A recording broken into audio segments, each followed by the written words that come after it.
जी, मैं आपके पास आऊंगा। क्या राहुल गांधी ने ऐसा कहा कि विदेशी ताकतें चलें और लोकतंत्र वाले मामले में हस्तक्षेप करें?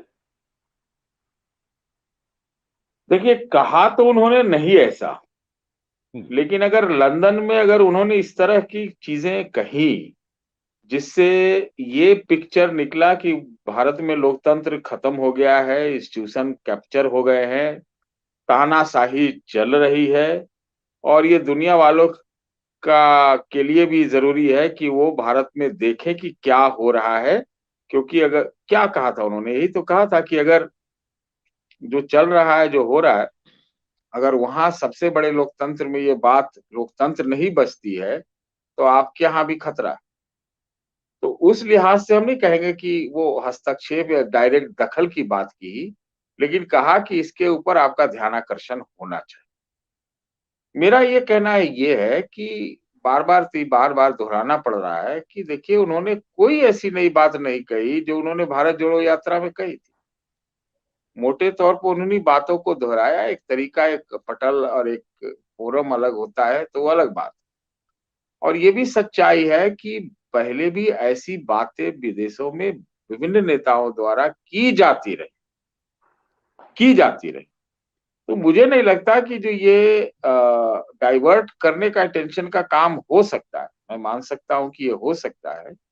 लेकिन जैसे हम लोग कहते हैं ना कि मोदी जी पर तो कुछ चिपकता नहीं है, हमको लगता है ये वाला जो एपिसोड है वो राहुल गांधी पे नहीं चिपकेगा। ये लोग प्रयास कर रहे हैं, लेकिन हमको नहीं लगता है कि ये चिपकेगा।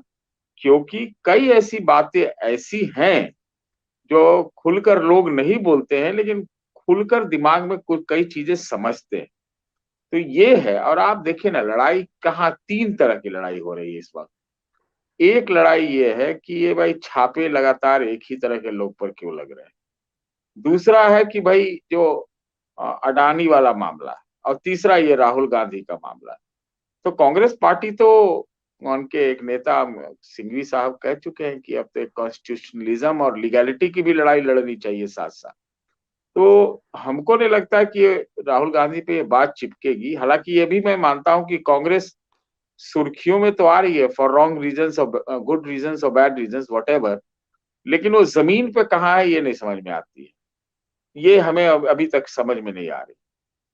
अब सवाल ये होता है कि ऐसे में जो विपक्षी दल है, जिस तरह की ऊर्जा उनकी दिखी 80 साल के, आज खड़गे साहब भी लग रहा था जैसे उनको एक सदी की आवाज आ गई है उनके अंदर। और जिस प्रकार से मैंने राज्यसभा में कांग्रेसी सदस्यों को देखा, मैं अगर ईमानदारी से आप पूछिए तो बहुत लंबे समय बाद मैंने कांग्रेसियों में गुस्सा देखा। मैं जयराम रमेश को देख रहा था, एक दो और थे, कौन कौन पता नहीं, यहाँ ये क्या ना उनका, वेणुगोपाल, ये सब थे। वो गुस्सा नजर आ रहा। अब ये कितना ऑपोजिशन को बांध पाएगी, कांग्रेस बांध पाएगी कि नहीं, या ऑपोजिशन खुद बंधेगा आपस में कि नहीं।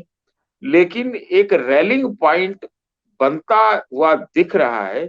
ये एक शुरुआती संकेत है। हालांकि ये ऊपर नीचे तो हो ही रहा लगातार ऑपोजिशन में, क्योंकि सारी पार्टियों के अपने वेस्टेड इंटरेस्ट हैं। जी, अनिल जी अपने को अनम्यूट करिएगा। जो अभी बात कही, आपने भी भाषण सुना राहुल गांधी